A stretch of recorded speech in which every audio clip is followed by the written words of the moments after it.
I want to say good morning to everyone. Welcome, welcome, welcome to Daring Dialogues. I am your host, Shantae Charles. I hope that everybody is having a great and wonderful Friday. I'm going to take a moment to share these broadcasts out. So if you would do the same, I would greatly appreciate it. Today we are focusing on finance and business. Remember, if you have a question or you have a show topic or something that you would like me to delve into detail, please feel free to email me during the week at my email address that is listed in my bio, and we will make sure that we take a look at that topic.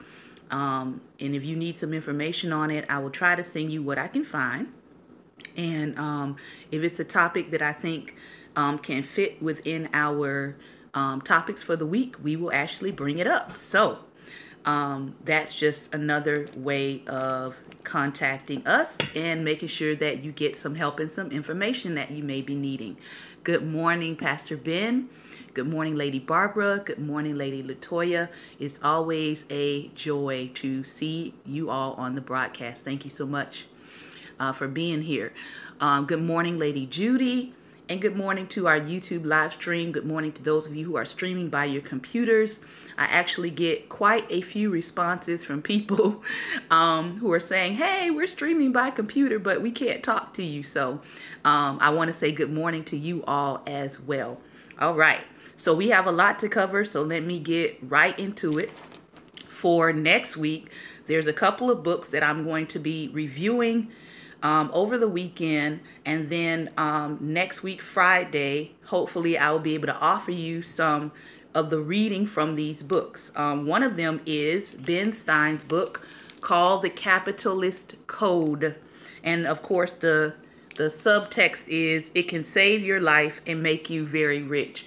Now, a lot of people talk about capitalism. A lot of people talk about how pure capitalism is ruining the world. It's ruining especially American society, because pure capitalists want to make money at the expense of everyone and everything. All right. They're all about getting the money, getting the money, getting the money.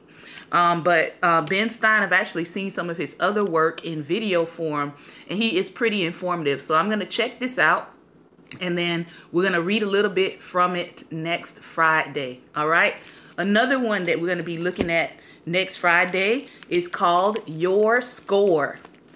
Your Score. I have lots to say about the credit industry and how those things are calculated, and who is over the credit industry, which makes it really hard for people of color in general because of who runs all of the credit organizations. So it's kind of, to me, it's already, there's implicit bias in the credit scoring already. But this one talks about an insider's secret to understanding, controlling, and protecting your credit score. So as I was previewing this book the last couple of days, I said we're going to touch on this a little bit on next Friday. So if you have questions about credit scores, email me, and I will see what information I can find, and I will see if it's something that this book already speaks of, and we'll make sure that we cover it. All right. And then the last one, which is actually going to be a book for our first giveaway of the year on episode 25. So make sure you put a note in that, is What If Money Grew on Trees? What If Money Grew on Trees? And it is asking the big questions about economics. So we're going to get a little bit more into talking about economics and business and credit scores for this season. All right. It does ask pretty good questions about how our economy is running and what would happen if we changed some things. Good morning, Lady Watts. Thank you for joining us as well. All right. So those are going to be next Friday's books that we're going to take a look at. We are still working through these two. We're just about done. This is the Little Book of Business Wisdom that we've been working through, and The Power of Small that we've been working through. Okay, so I want to start with the Little Book of Wisdom, And we're going to go through, these are several different business persons who have founded or operated Fortune 500 companies, and they are giving some of their success tips, all right? So if you have pen and paper, please feel free to jot down what we're saying, what we're talking about, things that stand out to you, so that you can be successful in your financial and your business life. The first one comes from Kemmons Wilson, Kemmons Wilson, and he is actually the founder of Holiday Inns and the father of the modern hotel. He was just 9 months old. My link doesn't work. I'm not sure what you're referring to, Lady Judy. I'm not sure what you're referring to. But if you can see and hear me, hopefully you can see and hear me. If not, you'll have to jump over to the Periscope, all right, which is pscp.tv/Life Nation, all one word, all right? Kemmons Wilson, founder of Holiday Inns and father of the modern hotel, was just 9 months old when his own father died. To help support the family, he dropped out of high school and worked as a stock boy for a cotton broker. And then he built up a pinball machine franchise. During the Great Depression, he bought cheap property and built homes. The idea for a motel chain came to him when he drove his family from Memphis to Washington, D.C. in 1951. Motel choices were limited and not kid-friendly. Beginning in 1952, he built 4 motels around Memphis just off the highways to cater to travelers. When Wilson retired in 1979, there were 1,759 Holiday Inns in 50 countries. The result of his own down-to-earth beliefs that drew upon a positive mental attitude. Now, this is interesting because we know that around the 1950s and the 1960s, black people had to utilize what they called a green book, which was a motorist traveling book for those black people who were traveling across the country to figure out what places were safe for black people to travel, what places would house black people, what places black people could eat at without being harassed. So if he had a hard time finding a good motel between Memphis and Washington, D.C., just imagine black people in this same era and what they had to deal with driving across the country, all right? But his problems with his motel choices being limited and them not being kid-friendly actually drove him to find a solution. And that is what we are about. We are about not just pointing out what the problem is, right? But also, how can I find a solution that's not only going to solve my problem, okay? But business is also about how do I find a solution that's going to solve problems for other people. If you solve problems that other people need solving, you will have a successful business. If you offer a service, a good and a product, and we've been saying this probably several times as we talk about finance and business, if you provide a good or you provide a service that everybody wants, that people need, you will have a successful business. It doesn't have to be something really advanced or sophisticated. It has to be something that people want, right? It has to be something that people feel like they need or they desire. All right. So 20 tips for success. Number 1, he says, work only half a day. It makes no difference which half. It can either be the first 12 hours or the last 12 hours. And we know right now there are several people that work double shifts. There are some people that work 8-hour shifts, right? There are certain people that work 16-hour shifts. So having a balance in your life is important. I know we're in an economy right now where people have to work 2 and 3 jobs, unfortunately, because they are what? Underemployed.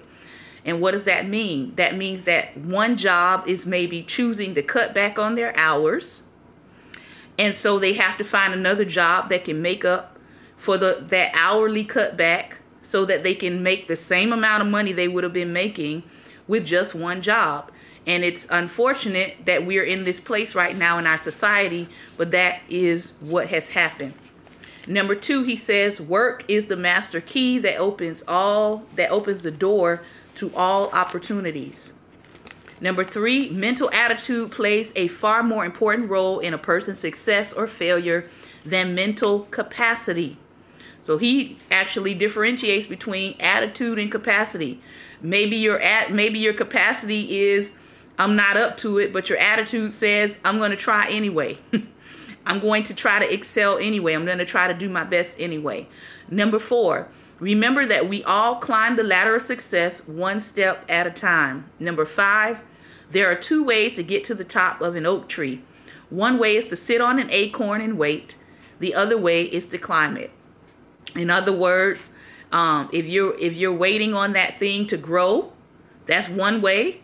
All right. If you're waiting on it to produce something after you put that seed in the ground and sit on it, that may take a lot more time than you just getting up and climbing an actual tree. In other words, working your way up a system that's already established and growing. Number 6, do not be afraid of taking a chance. Remember that a broken watch is exactly right at least twice every 24 hours. Number 7, the secret of happiness is not in doing what one likes, but in liking what one does. And I want to say hallelujah, amen to that.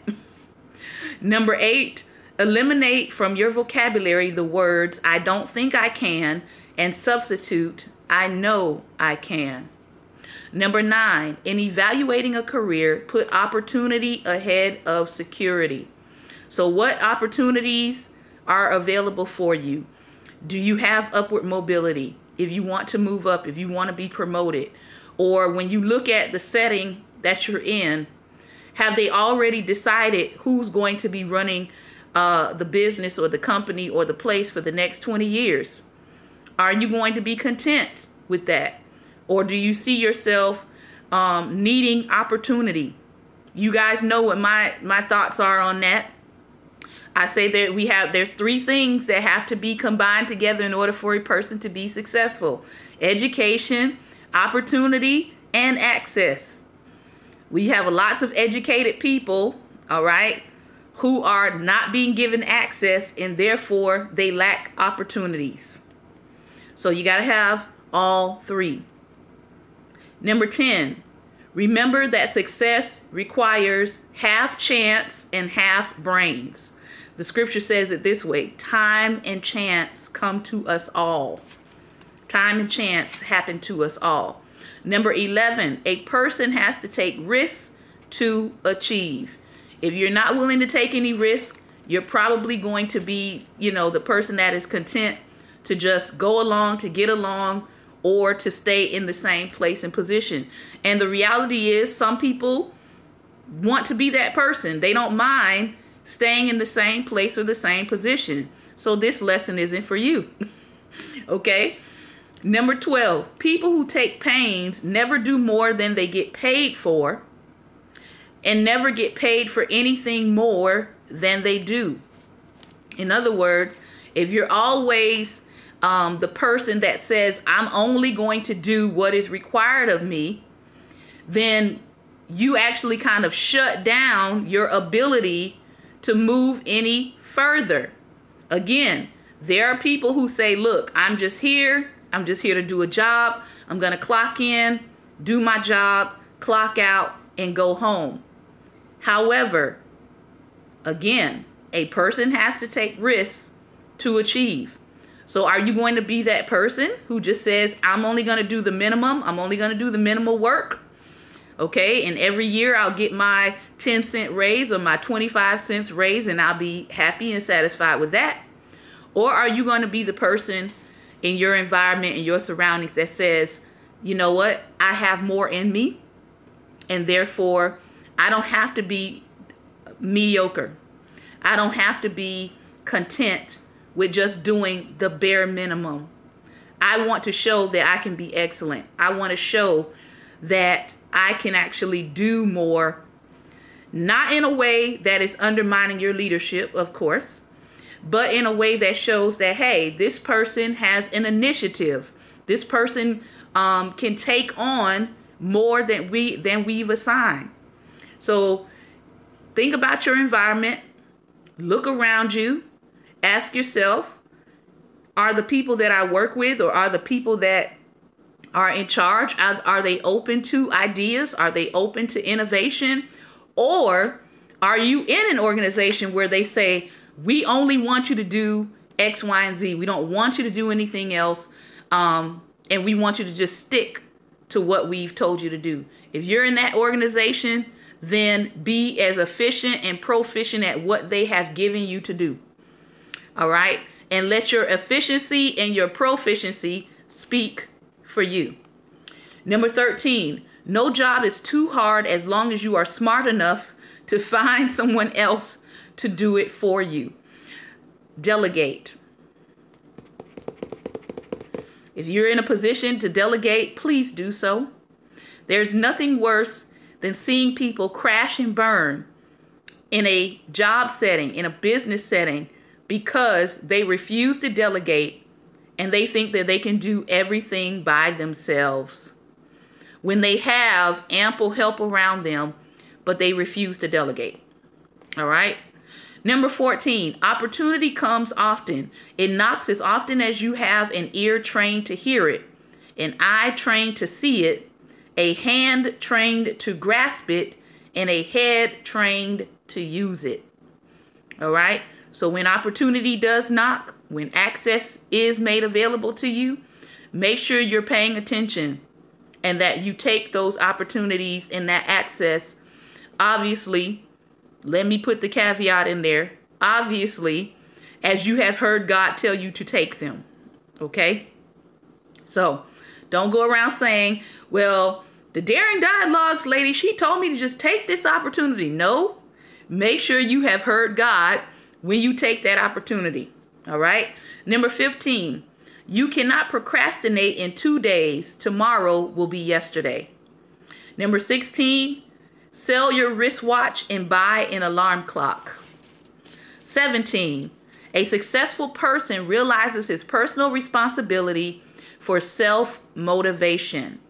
He starts himself because he possesses the key to his own ignition switch. Very powerful. You possess the key to your own ignition switch. You can turn you on and you can turn you off. As someone said, I can't remember who said it, but I was just discussing this on yesterday with someone online. In the age of information, there is no excuse to remain ignorant. Somebody can write that down. In an age of information, there is no excuse to remain ignorant. All right? And you have to not be upset with people when you ask them a question and they tell you to Google it. Now, I like research. I am of the mind to help people with research. If you're asking me to do extensive research, you would have to pay me. All right. I do paid research. But everybody is not me. Everybody is not going to issue you free information. Everybody is not going to respond in a kind way if they see you always asking questions, but they never see you looking for your own answers. And so this is actually a really good point if you have not written down anything yet. A successful person realizes his personal responsibility or her personal responsibility for self-motivation. All right? Pastors can only do so much. Amen. Leaders can only do so much. Managers can only do so much. Parents can only do so much. And if you're a parent on here, you know exactly what I'm referring to. You can only make your child do so much. You can only give them so much guided advice.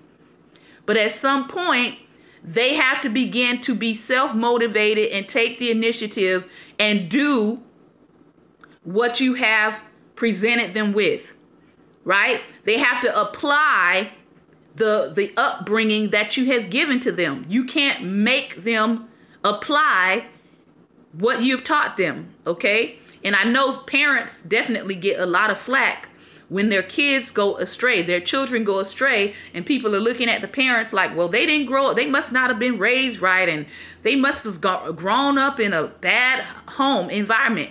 And many times that's simply not the case. Many times the parents have raised them right. Many times the parents have instilled values in them. The children have just chosen not to follow it. All right. So we can't always badger and bash the parent or bash the adult that's doing the guiding. Okay. Number 18. Do not worry. You cannot change the past, but you sure can ruin the present by worrying over the future. Let me say that again. You cannot change the past, but you can ruin the present worrying about the future. You have today. So what is it in today that you want to get done? Yesterday is gone. I can't bring back yesterday. I cannot bring back the people I encountered yesterday. I cannot bring back the opportunities that were before me on yesterday. So I'm not going to worry about them today because it will ruin what I need to happen in my future. For example, I have been carrying around some homeless kits probably for about 2 weeks now. Okay. And I was moving some things around in my car and I accidentally put the kits in my trunk, which I don't like to put them in there because it makes it hard for me to reach them when I'm either driving or I see somebody on the side of the road, etc., etc. I have prepared those kits so I can hand them to the person quickly and not interrupt traffic and keep moving. Okay. So I noticed that because my kits were in my trunk, I missed a couple opportunities to actually give them away because I couldn't get out in the middle of traffic, get out of my car, pop my trunk, run back there, get the kits, give it to the person and keep moving. So I was very intentional yesterday. I said, you know what? I am not going to make this mistake again. I'm going to take those kits back out.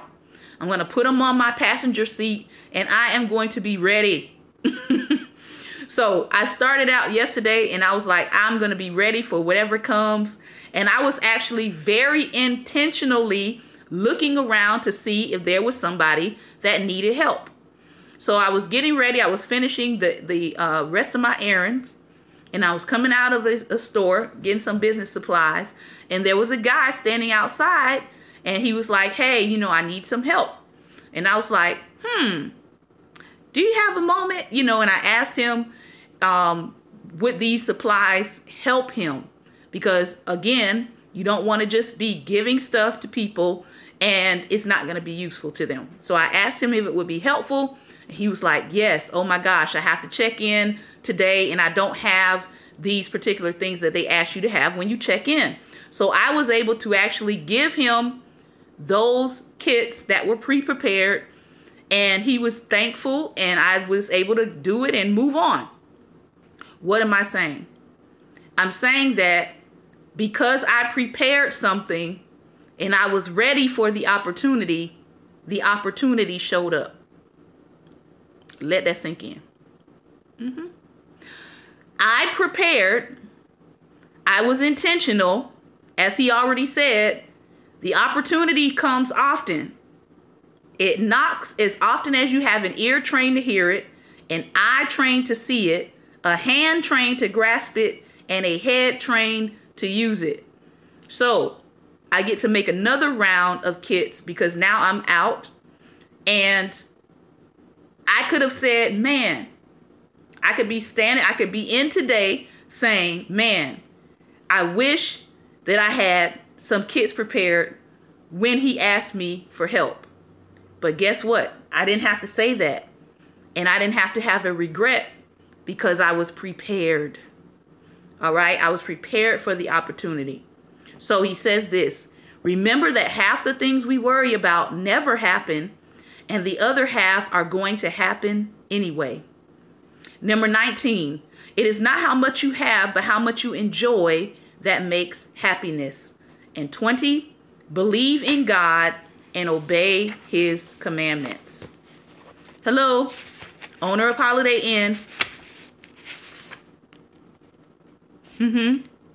Father of the modern hotel says, believe in God and obey his commands. All right, let's move on. Where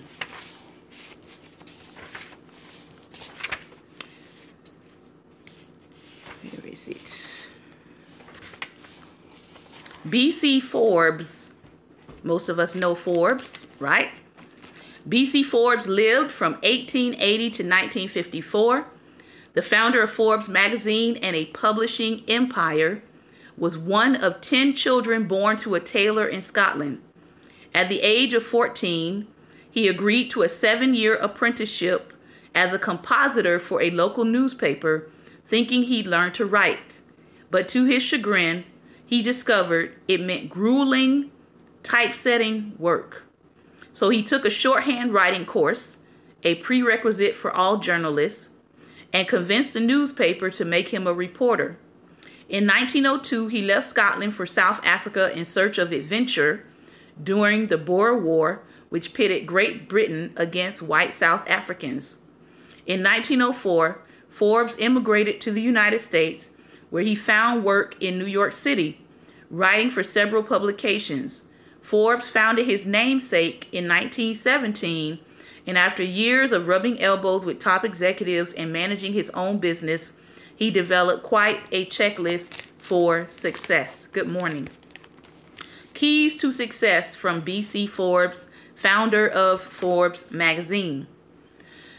He says, your success depends on you. Your happiness depends on you. You have to steer your own course. You have to shape your own fortune. You have to educate yourself. You have to do your own thinking.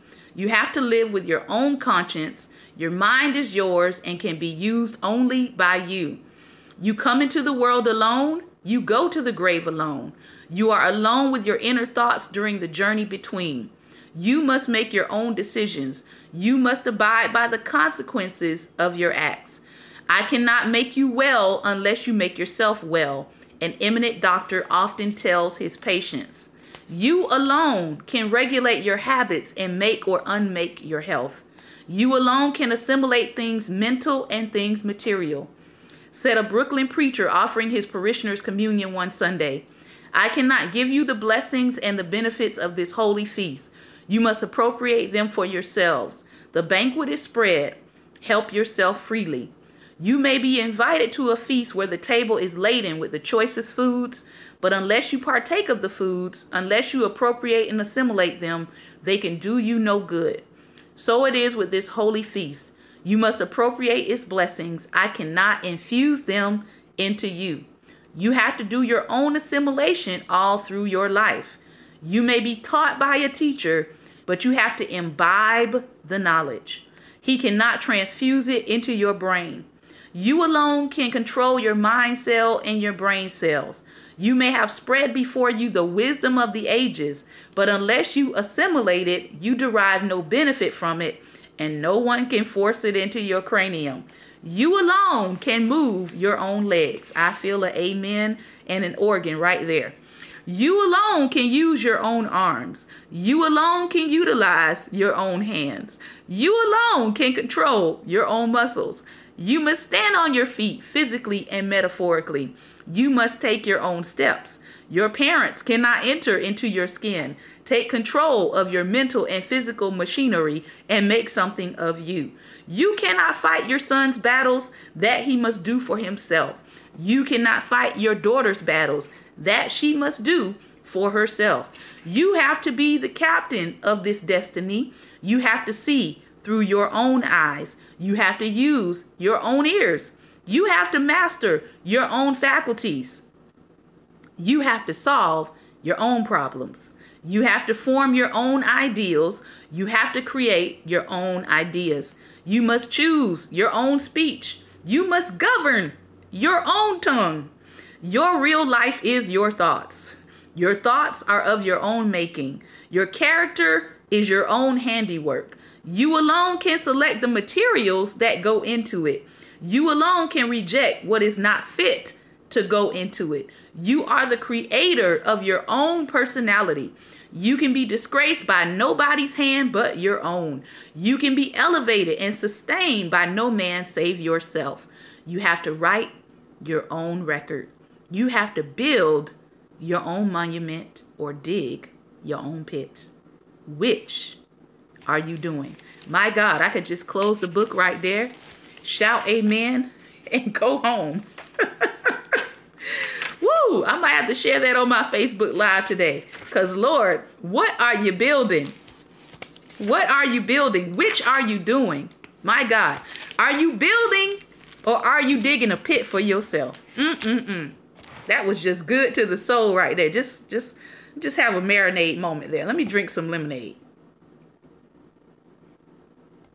My God, let all of that sink in. Woo! Lord have mercy. The power of small. Why little things make all the difference. I believe in the power of small. I was sharing on my Instagram. I had gotten someone who wanted to interview me about, they found out that I was an author, and then they found out that I have been an author since 2004. And so they wanted to ask me some questions about my books and the future of my books and things of that nature. And as I was answering their interview questions, I started listing the different things, because one of the questions they asked me was, what was my passion and what is my present goals, right? And I told them that, you know, first of all, we're building ministry, but I'm also trying to build a media and music brand. And then I began to just give him some links of things that I've been doing. And then I realized it like struck me that, wait a minute, I'm actually doing pretty well. You know, I'm actually moving towards my goals at a steady pace. It's not the pace that I would have chosen, okay, because I've had lots of physical attacks. I've had spiritual attacks. I've had some setbacks, but I still keep getting up and I still keep moving forward. And sometimes we can be doing something or we can be involved in something and we don't take the time to actually look at how much progress we have made. And so I realized, wait a minute, I've actually been doing this on a consistent basis, and I've actually been building for quite a bit of time. And one of the things I appreciate about this book is that it talks about all of those little things that we count as insignificant and how important they can become in the success, in the rise or the fall of a person's life or business or their company. So I want to talk today about this notion of our senses. We're talking about watching your cues and watching your clues. And this section talks about how we have 5 senses for a reason. Pay attention to the signals and cracking the codes. Scientists estimate that 1 billion stimuli are sent to our brains every second. 1 billion. All right. Each of them tied to one of our 5 senses. If you're walking down a city block, you might in a single second hear a bus going by, sirens blaring, people shouting, smell a passing whiff of coffee, or a businessman's aftershave. But of the billion stimuli collected in that single second, your brain will select only about 100 sensations for further processing. When you trust in that personal filtering system and follow the cues it offers, you'll discover that you often know more than you know. Now, some people call this, some of us are more sensitive than others, but let me give you the term for this. All right. Some people call this Bodily discernment. Okay? Bodily discernment. Let me hold that back so both of my screens can see it here. All right? What does that mean? It means that you are taking in more than you think you're taking in. And scientifically, that is the case. So even though you don't recognize how much you are taking in by your senses in a second at a time, your body is processing it, even if you are not consciously processing it, okay? Long before focus groups and market research became commonplace, Linda relied on her goosebumps to cue her in on a brilliant ad or idea. Chills are how I ran the Kodak business for many, many years, she says. When a Kodak ad or commercial gave her chills or brought a tear to her eye, she knew that she had nailed the concept. Good morning. It's not that Linda is clairvoyant. It's because she knows that when an emotional reaction is strong enough to elicit a physical response, it's proof positive that you've tapped into something universal and deeply felt. Even now, scores of successful campaigns later, it's common knowledge around our office that one way to know we've hit on something powerful is if Linda gets goosebumps. That just gave me chills. Continues to tell us more than any in-depth market research ever will. Visceral reactions are often subtle, fleeting, but they are powerful.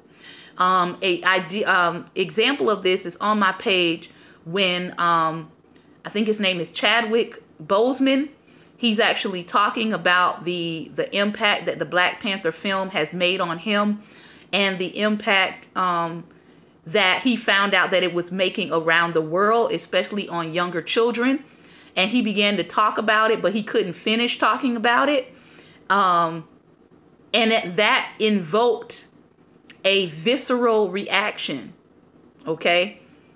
I wasn't expecting a visceral reaction watching him talk about it, but it was very, very powerful.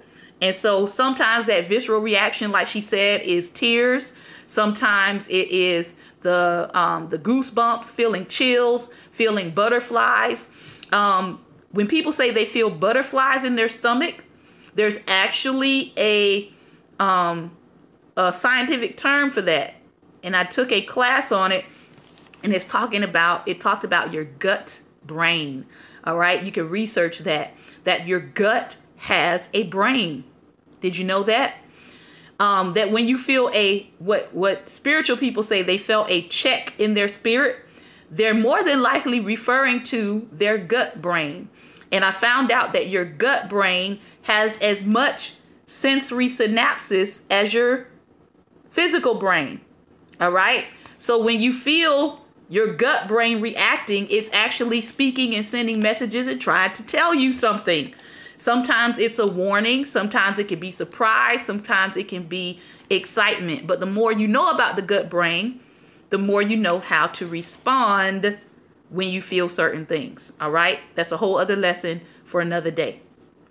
At the FBI Academy in Quantico, Virginia, forensic psychologist Anthony Pinizzotto spent many years teaching what is known as intuitive policing. From his early days as a rookie cop in Washington, D.C., he had been fascinated by the role intuition played in law enforcement, or the gut brain. One patrol partner in particular was famous in the department for spotting stolen cars and giving chase even before dispatch radioed back to confirm his hunch. How do you do that? Pinizzotto remembers asking him.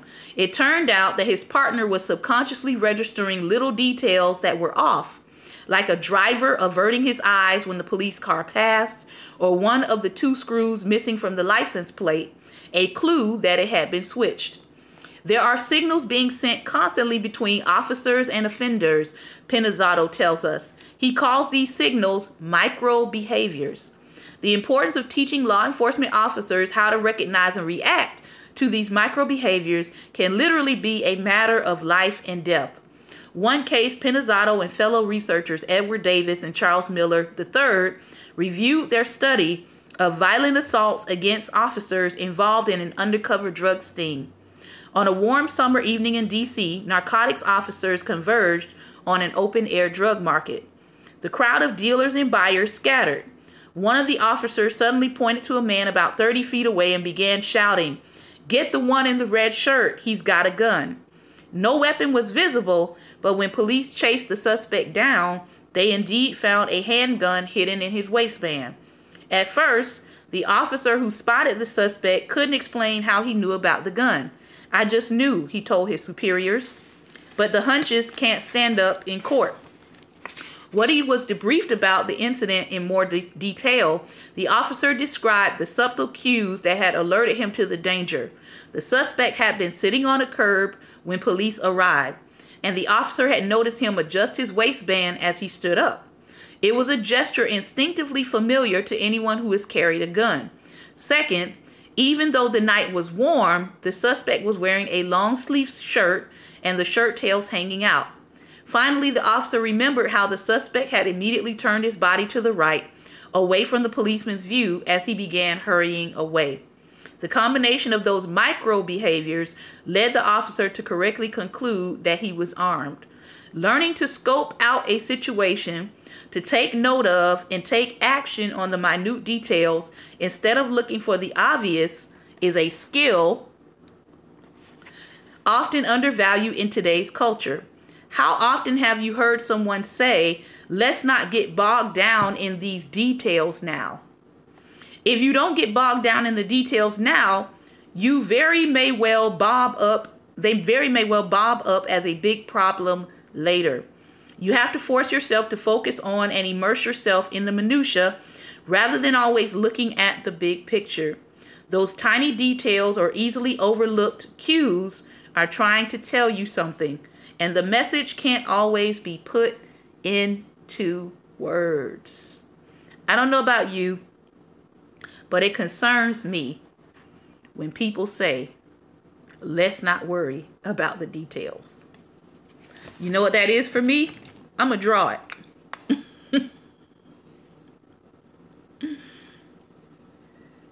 When people say to me, especially if we're planning something, and they say, "Let's not worry about that right now. Let's not worry about the details. Let's just table that." That's what that is to me. Okay? Because 9 times out of 10, if they table it, more than likely, it's going to be hard for them to come back to it. If I'm wrong, somebody tell me I'm wrong. But usually when people table important things that they need to focus on, they usually do not come back to the thing that they tabled, and it usually becomes the very thing that sinks a program or a conference, etc., etc. All right? So pay attention to the small, tiny details, which leads us to our next section. Pay attention to the signals. Pay attention to the signals. I'm gonna leave that one open because I don't have that color.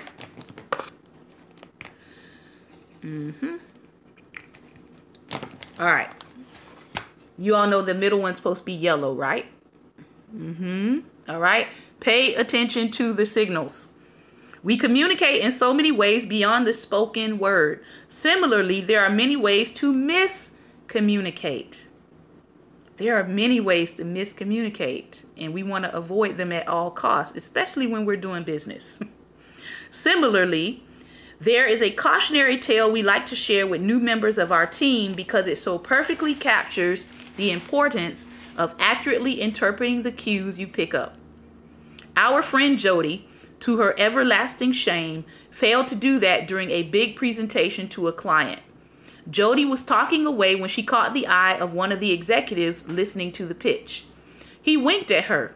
Feeling cocky about this silent validation of her ideas, Judy quickly winked back in agreement. When she looked over a few minutes later, the exec winked again and she winked back. He loves the work. I'm on a roll, she thought. Just before they took a break, the exchange happened for a third time. By now, Jody was feeling like she had won over a major ally. In the ladies' room, though, another member of the team cornered her. What on earth was she doing? Why was she publicly mocking the client? Jody was dumbfounded. She had been so wrapped up in herself, she hadn't realized that the gentleman's winking wasn't in fact about her at all. It was a nervous tic. Becoming fluent in body language is more essential than ever, especially now when our face-to-face time with each other seems to be shrinking as we rely more heavily on electronic communication in the workplace and in our day-to-day lives. That means we have to glean as much as we possibly can from our personal encounters, because the unspoken cues that people give in person can never be replicated in emails, text messages, or even phone calls. Over the phone, for example, you might easily assume that a prospective client's "let me get back to you on that" means they want to devote more time to your proposal, but need to take 3 other waiting calls. In person, though, the same words convey a different message when you see the client glancing away from you when you're uttering those words. You could be getting the brush off and had better react quickly if you want to save a deal. Dr. Lester Lefton has found in his studies of the workplace that a boss passing by someone's desk and giving them a pat on the back can provide an even greater morale boost than a formal letter of praise. If I meet with my assistant and say, "This is really important to me," and tap my finger on the table, that's different than saying the same thing in an email. Likewise, what isn't said may in effect say it all. All right, so we know that we have moved into the technological age, right? And so let me talk about a couple of things that we use when responding to people, especially online. All right, ladies and gentlemen, if I don't want the wrong kind of attention, let me see if I can draw this one. All right, the way I see it online, okay? If I don't want the wrong attention,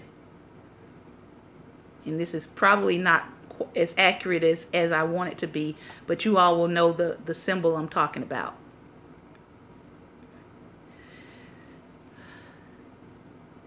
If I don't want the wrong attention, okay, I'm probably not going to use this emoji when talking to a man online. I don't want anyone to misunderstand. I might like what you're saying. I might think it's great. I might think it's fantastic. I may think it's awesome. But I'm not going to be giving you a blowing kiss emoji. You know why? Because I don't want you in my inbox thinking that I want to actually blow kisses at you.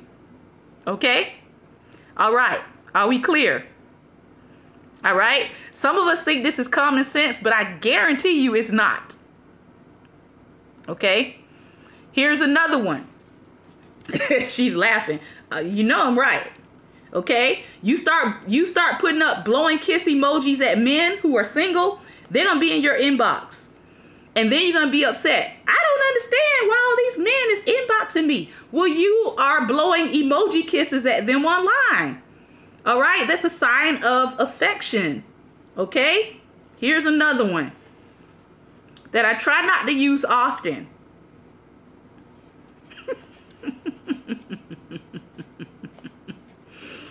Here, let me do both of these, okay? All right? Stop flirting. Duh. Exactly, Prophet. Listen, if you're using these faces to respond to people's if you're using these faces to respond to people's comments, all right? The one that has, you know, that look of like, okay, what is this? Or, I don't know about that. Or you're using the one with the side eyes. Come on. If you're using these things, these are visual cues to people that you have a problem with what they wrote. Okay? So if they come at you in a defensive manner and they're like, well, don't come on my page anymore, or you can keep scrolling, or all of these things that they say, all right? Think about the emojis that you're using to convey an expression or an emotion. All right? Common sense, as the pastor said, common sense is not common. Okay? So if you're using those kind of emojis, then people want to know, okay, what's the problem? Can you expound? Do you have a problem with what I said? Okay? And here's another one that people use. Maybe you've written a post that may be controversial, or you might be talking about politics or religion or sex. Either one of those will get you in trouble online. So you just got to be ready for the trouble. All right. And then someone comes across your page and does this. All right. Now this makes people salty. It does. That's why I don't do it.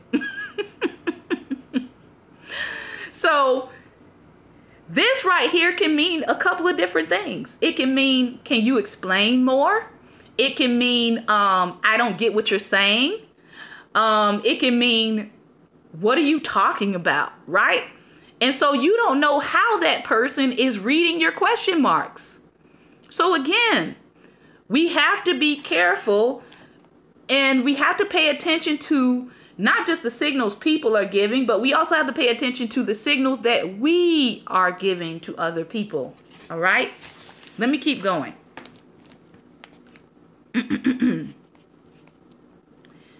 Where was I? Okay. One of our favorite war stories from Madison Avenue is how Charlotte Beers, B-E-E-R-S, one of the pioneering women in advertising, won the Sears account. Back in the 1970s, Sears was all about power tools. As a woman, Charlotte felt at a distinct disadvantage in pitching them. So 5 minutes into the crucial meeting with the Sears honchos, and without saying a word, Charlotte pulled out an electric drill, took it apart, and put it back together without so much as a dropped screw. Needless to say, she won the business account. Show trumps tell. Let me write that. I'm gonna write that for you guys. No, we are running out of time here, but it's a good note. All right. Show trumps tell. Show trumps tell. You remember that time some of us had in elementary school? I didn't have it. They introduced it way after I got out of elementary school. Show and tell. Y'all remember show and tell, right? You either brought something to show, and then you told the class about it. Show trumps tell. That's what happened. All right? She didn't know how to win the account. She didn't know what words she could say to convince them that she was proficient enough to market their tools.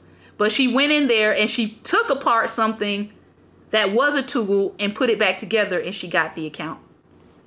Dating coach Rachel Greenwald, author of Why He Didn't Call You Back, says it's the tiny, barely perceptible things that can torpedo a potentially great date. Rachel interviewed 1,000 men to find out what it was that kept them from calling their dates back.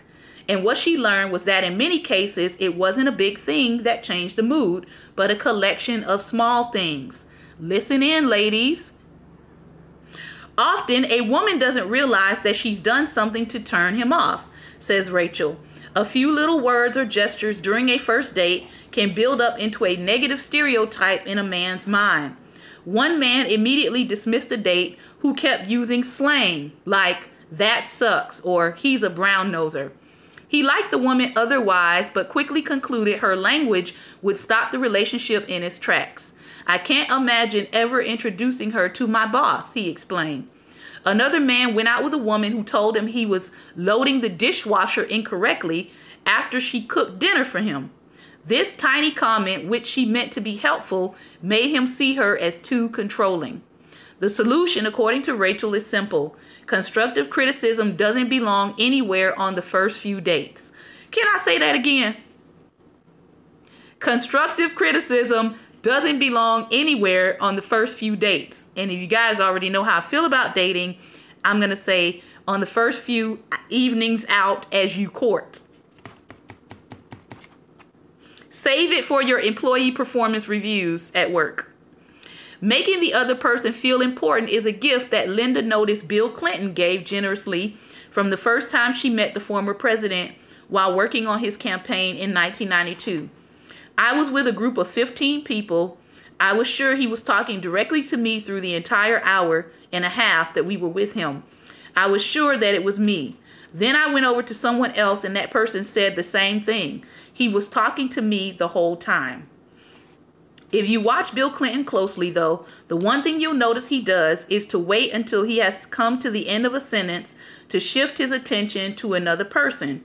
The result, which Linda experienced, is that you absolutely believe that the entire sentence was meant for you. Lastly, you have to crack the codes. Somebody can hashtag crack the codes. The business world is all about cracking the codes. As I like to say, truths are couched politely and rarely spoken directly. I'm going to say that one more time, and I'm going to write it down for you. Truths are couched politely and never spoken directly. And if you all will give me some overtime, we'll finish this today. What are they talking about? Truths are couched politely and never spoken directly. It is what most cultures have within a job setting, school setting, even a ministry setting. It is called the hidden curriculum. It is a set of expectations that people don't really speak about, but everybody knows them. All right? You quickly learn, for example, that someone emphasizing responsiveness is a client who changes stuff every 15 seconds and needs an agency that's not going to get flustered and can roll with the punches. So we look for clues. Are a client sales bad because their message isn't right? Or is the ad working and they just can't stand their agency? When a company with a very successful commercial on air called us to set up a meeting, we knew their current agency had a reputation for being arrogant and expensive. Since the ad was working, we deduced that the client's dissatisfaction was personal. They weren't being treated well, even though the marketing was good. We took that cue and ran with it. Linda and Robin personally went to every meeting, no matter how minor. Members of our team made a point of frequently calling the prospective client to share ideas or just to chat. We knew we needed to send the signal that we were accessible, collaborative, and pleasant. We won the next pitch. How you play the field is a matter of honing your intuition and catching the myriad clues and cues that are out here. Robin, as a native of the Bronx, is a Yankees fan by birthright. She believes baseball is a great case study for executive leadership. Casual fans may think they're just enjoying a simple American pastime, but the serious fanatics know that players are constantly reading the tiniest of cues, both from their teammates and their opponents. The CEO on the field is the catcher, the most strategic position on the team, and the only one who can see the entire field, both the batter and the defense. And one of the best catchers ever was Yogi Berra. I had the honor of meeting the Yankee legend when he appeared in an Aflac commercial. Yogi was a true great clue gatherer. The beloved Hall of Famer recently shared with us some insights from his days in the 50s and 60s. He said this: I studied the hitters a lot. When I played, we only had 8 teams. You knew all the guys and everything. You knew what they hit. He studied his opponents not merely for their individual performances, but also in relation to the other players as well. He knew whose curveballs could strike out which hitter. He constantly watched the base runners for slight changes in body language that meant that they were going to try to steal second, so he could signal the pitcher accordingly. He knew to watch the flags waving over the outfield for shifts in the wind that could affect how a ball would be hit. And because the catcher plays in virtually every game, unlike rotating pitchers, he would know if a batter had changed his stance or what kinds of pitches he was hitting the most. The pitcher relies on the catcher to know all of these little details and send him signals on how to adjust his pitch. I love the game, but I studied the game, you know? Somebody say, love the game, study the game. Studying the game you love makes you a formidable opponent, and when you're on the lookout for every little cue and clue on the field and off, you set yourself up for one great hit after another. Or as Yogi himself is fond of saying, you can observe a lot just by watching.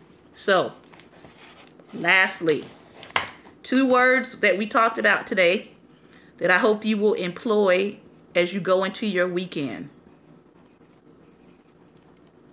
Love the game, study the game. Watch your cues and watch your clues. Watch your cues, watch your clues. This is a word for pastors over the weekend. Love the game, study the game. Watch your cues and watch your clues. Heading out for the movies this weekend to go see Black Panther. Watch your cues and watch your clues. Pay attention to your surroundings. All right? Enjoy yourself. Have a good time. But pay attention. All right? I want to thank you all for allowing me this extra minute or 2. This has been another episode of Daring Dialogues. I hope that you will share this broadcast out to help somebody in their personal and their professional life. Remember, light is the most daring opposition to darkness, so please go out today and be light. All right? Watch the cues, watch the clues. I will be back here bringing you part 3 on Sunday of our Rise No Matter What series. We are still in the book of Daniel. All right? And I have not seen the movie yet. I'm actually going this weekend to see it. But I'm not sharing what day I go, and I'm not sharing, obviously, what movie theater I'm going to. All right? I don't want any surprise pop-ups when I go to view the movie. But when I see it, I will be giving my review. I will probably wait till next week, and I'll actually do a write-up on it. So those of you who are going to see it, just make sure that you pay attention to your surroundings. Be careful. We know that there are lots of people who are upset about any kind of black empowerment. We know people are upset that, you know, black people are happy. They're okay if we're crying and snotting and screaming and, you know, all of that. Some people feed off of black pain, all right? But we're not doing black pain. We're doing black joy, okay? So put on your African outfits. Do what you want to do to celebrate the occasion. It is a historic occasion, regardless of what people have to say. There's plenty of articles on my Daring Dialogues blog that explain some of the things about the Black Panther movie itself and gives you a little bit more insight on why it is an important film and in terms of representation for black people and black actors and scripts and lines and all of that stuff. It's on my Daring Dialogues page. So you can visit that page on Facebook, check it out. There's other news articles there, but there's plenty on the Black Panther on the timeline. All right. Again, have a great and wonderful weekend. You can meet us back here on Sunday at 2:30. I'll be delivering part 3 of Rise No Matter What. And I do believe that I have a word from the Lord for those who want it. All right. Remember, you can provide information, but you cannot make people receive it. Okay? So, thank you again for your time and attention. Thank you for listening. Thank you for receiving the information. Take care. Have a great weekend, and God bless.